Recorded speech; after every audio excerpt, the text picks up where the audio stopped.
In the heart of ancient Mesopotamia, where the waters of the Tigris and Euphrates rivers met to create one of the greatest empires of antiquity, there was a man whose name still echoes through the centuries, Nebuchadnezzar II, the great king of Babylon. But behind the imposing walls, the legendary gardens, and the epic victories lies a story of madness, prophetic dreams, and divine redemption. Get ready to embark on a journey full of secrets and mysteries. It all began when Nabopolassar, Nebuchadnezzar's father, freed Babylon from Assyrian rule and established a new empire. Upon inheriting the throne, Nebuchadnezzar quickly demonstrated that his talent went beyond politics. He was a born general, and his first great feat was defeating Egypt in the famous Battle of Carchemish in 605 BC. This was the beginning of his meteoric rise. Nebuchadnezzar was not content with little. His troops marched and took control of several neighboring nations, including Judah, culminating in the destruction of Jerusalem in 586 BC and the Babylonian exile of the Jews. To many, he was a ruthless conqueror. But Nebuchadnezzar did not seek power alone. He had a vision for Babylon, one that transcended battles. If there was one thing that fascinated Nebuchadnezzar more than war, it was the idea of transforming Babylon into a symbol of human glory. This is where the mystery of the Hanging Gardens of Babylon comes in. It is said that he ordered the construction of such a grand work that it became known as one of the 7 wonders of the ancient world. The gardens were described as a verdant mountain, raised in the middle of the desert, filled with exotic trees and flowering plants, fed by an intricate irrigation system. But why would Nebuchadnezzar have undertaken such a construction? Legend has it that he did it for his wife, Amytis, who missed the mountains of her homeland. It was a gesture of love and power, an attempt to bring the green mountains of Media to the arid plains of Babylon. But did these gardens really exist? No archaeological trace has been found to this day. Were they the product of the imagination of chroniclers? A symbol of man's fleeting glory? This is one of the great mysteries surrounding the life of this king. Nebuchadnezzar, despite all his power, was also tormented by dreams. On a dark night, he had a vision that left him restless. He dreamed of a huge statue made of different materials: gold, silver, bronze, iron, and clay. But the statue was destroyed by a stone, which became a mountain and filled the entire earth. None of Babylon's wise men could explain the dream. Then came Daniel, a young Jewish captive, who not only revealed the content of the dream, but also its meaning. He said that the different metals represented the kingdoms that would come after Nebuchadnezzar's, and that only the kingdom of God would last forever. Imagine the impact of this on a king who believed himself to be the greatest of all. Nebuchadnezzar was not only tormented by dreams, he also experienced one of the most dramatic falls ever recorded.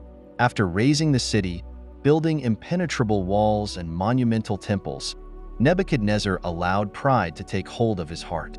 He considered himself almost a god on earth until, in another vision, he was warned by Daniel. Because of his arrogance, he would lose his sanity and live like an animal for 7 years. And that is exactly what happened. The Bible and other accounts describe that Nebuchadnezzar lost his reason and began living among the animals, feeding on grass, while his hair and nails grew like feathers and claws. This strange condition, known as lycanthropy, makes us question: was it a mental illness or a divine intervention? For 7 years he lived like a beast, while Babylon was ruled in his absence. At the end of the 7 years, Nebuchadnezzar's reason was restored, and he was no longer the same. He, who once boasted of his greatness, now knelt before a higher power. In his words, he acknowledged the sovereignty of the Most High God. It is fascinating how one of the most powerful men in history had to be reduced to the level of a beast to understand humility. It is this redemption that makes Nebuchadnezzar's story so powerful. He had everything: wealth, power, glory, but it was only by losing everything, even his humanity, that he found true wisdom. During Nebuchadnezzar's reign, Babylon reached its peak, becoming the largest and most magnificent city of the ancient world.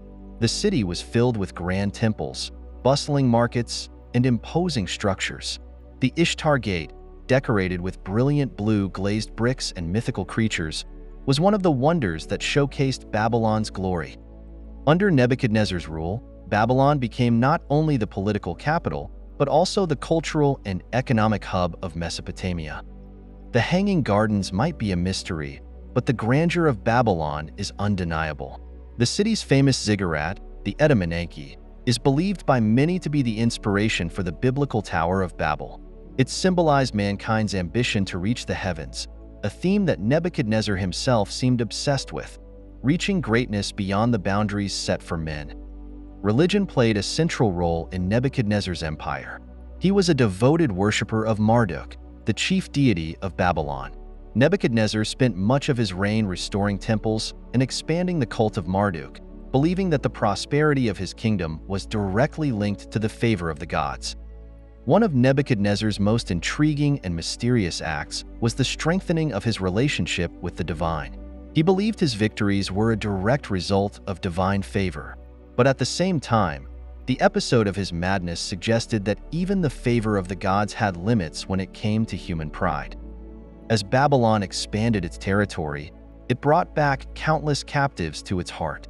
Nebuchadnezzar's conquest of Jerusalem in 586 BC and the subsequent exile of the Jewish people is one of the most well-documented events of his reign. The exile led to a major transformation for the Jewish people, forcing them to adapt their faith and traditions in a foreign land. The exile was not merely an act of conquest, but a calculated strategy to control conquered populations. By moving entire communities to Babylon, Nebuchadnezzar not only demonstrated his power, but also sought to integrate the intellectual and cultural wealth of other peoples into his empire. However, these exiles also brought their own beliefs and traditions, and in this cultural melting pot, new ideas began to spread. Among the captives brought to Babylon was Daniel, whose wisdom and faith earned him a place in Nebuchadnezzar's court. Daniel interpreted the king's dreams, and his influence continued even under the successors of Nebuchadnezzar. But his faith also led to moments of tension and danger. Though this event actually took place during the reign of Nebuchadnezzar's successor, Daniel's story symbolizes the complex relationship between the rulers of Babylon and the peoples they conquered. Despite the danger and the pressure to conform, Daniel remained steadfast in his faith, which ultimately led to miraculous deliverance. Such stories contributed to the legend of Nebuchadnezzar's court as a place where the divine intervened in mysterious ways. Nebuchadnezzar's ambitions went beyond mere conquest. He wanted his name to last forever. His building projects across Babylon were designed not just to glorify the gods, but to ensure that his name would be remembered for generations. He left inscriptions all over the city, proudly declaring his achievements. He rebuilt the temples, strengthened the walls, and made Babylon virtually impregnable. The question remains, though, did Nebuchadnezzar truly believe his legacy could withstand time, or was he trying to defy the fate that had humbled every king before him? History shows us how powerful his city became, but also how empires rise and fall, often leaving only ruins and memories behind. As Nebuchadnezzar grew older, his reign began to be marked by restlessness. The prophecies revealed by Daniel must have weighed heavily on his mind. Nebuchadnezzar's final years were quieter compared to the turbulent beginning of his reign, as the once great conqueror focused more on maintaining the glory of Babylon rather than expanding it. Yet, despite his best efforts, cracks began to appear. After his death, the empire slowly started to decline. His successors could not match his vision or his strength, and the city he glorified began to crumble under its own weight, especially after the rise of the Persian Empire under Cyrus the Great. Nebuchadnezzar's vision of eternal greatness came to an end in 539 BC when Babylon fell to the Persians. The once impregnable city, full of splendor and riches, was conquered without much resistance. According to the accounts, the Persian army entered through the dry bed of the Euphrates River after diverting its waters. The city, once celebrated as the greatest in the world, fell in one night.